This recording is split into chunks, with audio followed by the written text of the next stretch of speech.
सास, माँ, बहू और बेटी।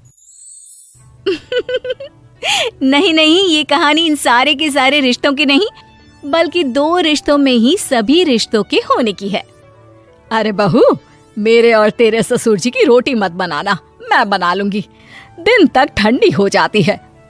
बहू जो कि एक वर्किंग लेडी थी। नहीं नहीं माँ जी, मैं अच्छे से कपड़े में लपेट देती हूँ ना, आप क्यों मेहनत करेंगी, माइक्रोवेव में गर्म कर लेना। अरे नहीं बहू, मेहनत मत कर, वैसे भी ऑफिस में कम मेहनत होती है क्या, जा रहने दे। लेकिन बहू मानती नहीं, वो सास ससुर की रोटी बना कर ही जाती है। दोपहर में खाने के वक्त ससुर जी कहते हैं, अरे बहू को रोटी बनाने के लिए क्यों मना कर दिया, क्या हो गया, ठंडा ही तो खाते आए हम लोग हमेशा से। अरे वो क्या है ना, सुबह ऑफिस जाती है, घर का सारा काम करने में वक्त लग जाता है, अरे थकती है वो अलग, तो मैंने सोचा बहाने से ही थोड़ा कम काम करवाऊं। ससुर मुस्कुरा रहे होते हैं। ये तो अच्छा है, बहू को समझना जरूरी है। वक्त बीत रहा था, घर में सब खुश थे कि एक दिन, माँ जी आप शाम को थोड़ा टहलने निकला करें, घर पर रह रहकर हड्डियां जाम होती है, पापा को भी ले जाया करिए, मैं वक्त पर तो आ जाती हूँ। बहू ठीक 5 बजे ऑफिस से घर आ जाती है। फिर चाय नाश्ता बनाकर सास ससुर के साथ बैठती, उन लोगों को सारा दिन का हाल बताती। रात को पति घर आता है। क्या बात है बेटा, ऑफिस से आकर कभी हम लोगों के साथ भी बैठा कर। अरे माँ, दिन रात काम करके मन ही नहीं करता, अगले दिन की फिर तैयारी होती है, आप और पापा ही कमरे में आ जाओ। इससे अच्छी तो बहू है, कितना भी थकी रहे, घर आकर हम लोगों के लिए चाय नाश्ता बनाना, फिर बातें करना। बहू ना होती तो हम बुढ़ा बुढ़िया तो बैठे ही रह जाते। सास और ससुर अब बहू के कहने पर शाम की सैर पर निकलने लगते हैं। सास की कई सहेलियां बनती है तो ससुर को भी कुछ बुजुर्ग लोगों का ग्रुप मिल जाता है। कैसा रहा सहेलियों के साथ शाम का वक्त? हम लोगों ने तो भाई खूब योगा किया। अरे हम लोगों को गप्पों से फुर्सत ही नहीं होती। वैसे मिसेस मल्होत्रा आज बहू के बारे में कुछ बोल रही थी। तभी वहां ऑफिस से बहू आ जाती है जो जींस और टॉप में होती है। क्या बात है माँ, क्या कह रही थी आपकी सहेली आपकी बहू के लिए? सास इस बार बहू को कुछ अलग तरीके से देखती है और उल्टा सवाल ही दाग देती है। क्या कह रही थी वो हटा, ये बता, तेरे ऑफिस में तो मर्द भी काम करते होंगे ना? बहू जो अब तक मजाक कर रही थी वो सीरियस हो जाती है। मर्द होंगे नहीं माँ जी, मर्द ही ज्यादा है, हम 5 ही लड़कियां हैं ऑफिस में। अरे तो अच्छा लगता है क्या ऐसे कपड़े पहनती हो?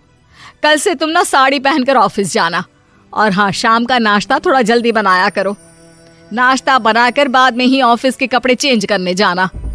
बहू को समझ में नहीं आता कि सास को हो क्या गया है, लेकिन वो कुछ नहीं कहती, सीधे किचन में जाकर चाय नाश्ता बनाती है और सास ससुर को दे देती है। अगले रोज बहू ऑफिस के लिए तैयार होती है तो खूब सुंदर सी साड़ी पहनती है और ऑफिस के लिए निकलने से पहले सास और ससुर के पैर छूती है और निकल जाती है। क्या बात है, आज मेधा के ऑफिस में लग रहा है कोई फंक्शन है। अच्छा, पता नहीं, मुझे तो बताया नहीं, वैसे तो सारी बात करती रहती है। अरे देखा नहीं कैसे साड़ी पहनकर जा रही थी? अरे वो तो मैंने ही बोला है उसे। अरे अच्छा लगता है क्या रोज रोज ऐसे सूट या जींस में जाना? बहू हो, बहू बनकर रहो, और आप भी ना मेधा मेधा मत किया करिए, बहू बोला करिए, सर पर चढ़ जाएगी तो दिक्कत हो जाएगी।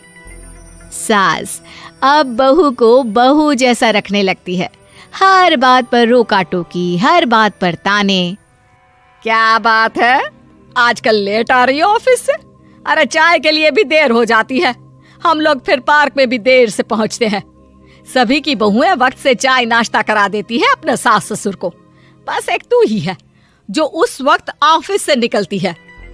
माँ जी, वो एक रास्ता पुलिस वालों ने न जाने क्यों बंद कर रखा है, जिसके कारण ट्रैफिक ज्यादा हो जाता है। मैं कोशिश करूंगी कल वक्त से पहले ही निकल जाऊं। ससुर देख रहे होते हैं कि बहू अब परेशान सी रहने लगी है। एक रोज, मेधा, बेटी मेधा। जी पिताजी। बेटा देख जरा कौन सी टी शर्ट अच्छी लग रही है। वो क्या है ना, शाम को सब बदल बदल कर टी शर्ट पहनते हैं, मैं भी सोच रहा हूँ कि आज कुछ अच्छा सा पहन कर जाऊं। हाँ पिताजी, ये सही है। ये लाल वाली ना बहुत जचेगी आप पर। मेरे पापा पर भी डार्क रंग बहुत जचता है। क्या चल रहा है? अरे ससुर के सामने घूंघट तो छोड़ो, ऊपर से रंग बताया जा रहा है टी शर्ट का। अरे बहू, कोई संस्कार दिए नहीं है क्या तेरी माँ ने? बहू इस बार बहुत निराश हो जाती है। वो वहां से तुरंत अपने कमरे में चली जाती है। अब बहू घर का सारा काम करती, ऑफिस जाती, लेकिन साड़ी और सर पर पल्ला लेकर। एक बार पड़ोसन उनके घर आती है। वाह सुमित्रा बहन, बहू का तो रूप ही बदल दिया। ठीक किया, बहू बहू जैसी ही अच्छी लगती है। अच्छा चलती हूँ मैं। पड़ोसन के जाने के बाद सास बड़ी अकड़ के साथ कहती है, देखा मेरा कमाल, कैसे मैंने मेधा बहू को कंट्रोल में कर लिया। अब बारी ससुर के बोलने की थी। हाँ सुमित्रा, बिल्कुल, ये काम तो किया है तुमने, लेकिन कभी सोचा क्या खो दिया? क्या खो दिया? मैंने तो कुछ नहीं खोया जी। खोया है, पहले बहू जब ऑफिस जाती तुम्हारे पैर छूकर तुम्हें गले लगाती, लेकिन अब सिर्फ पैर छूती है। हाँ जी, ये बात तो आप ठीक बोल रहे हैं। पहले घंटों हम लोगों से बात करती, कमरे में ना जाती, ऑफिस से आते ही खुद की चाय, खाना, नाश्ता सब हम लोगों के साथ करती, सारी बात बताती। लेकिन क्या तुम्हें पता है, बहू की तबीयत खराब चल रही है, वो माँ बनने वाली है। ये बात मुझे बेटे ने बताई कि तुम्हें बता दूं। अब सास की आंख में आंसू थे। वो समझ गई थी कि लोगों के कहने में आकर उसने क्या खो दिया। शाम को बहू घर आती है तो माँ किचन में पकोड़े तल रही होती है।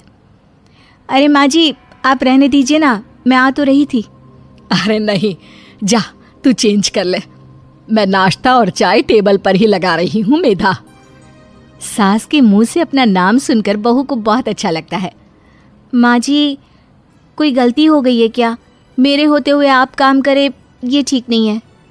संस्कारी और समझदार बहू सास को माँ समझती है, लेकिन सास की बेवकूफ़ी उसे सास ही बनाकर रखती है। बहू, मुझे भी थोड़े संस्कार और समझदार बनने का मौका दे, जिससे मैं भी बहू नहीं बेटी को देखूं तुझ में। और हाँ, मेरा होने वाला पोता क्या कहेगा कि दादी ने तो मेरी माँ को बहुत परेशान किया।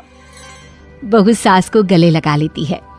नहीं माँ जी, वो कहेगा कि माँ को तो दादी ने बेटी बनाकर रखा है।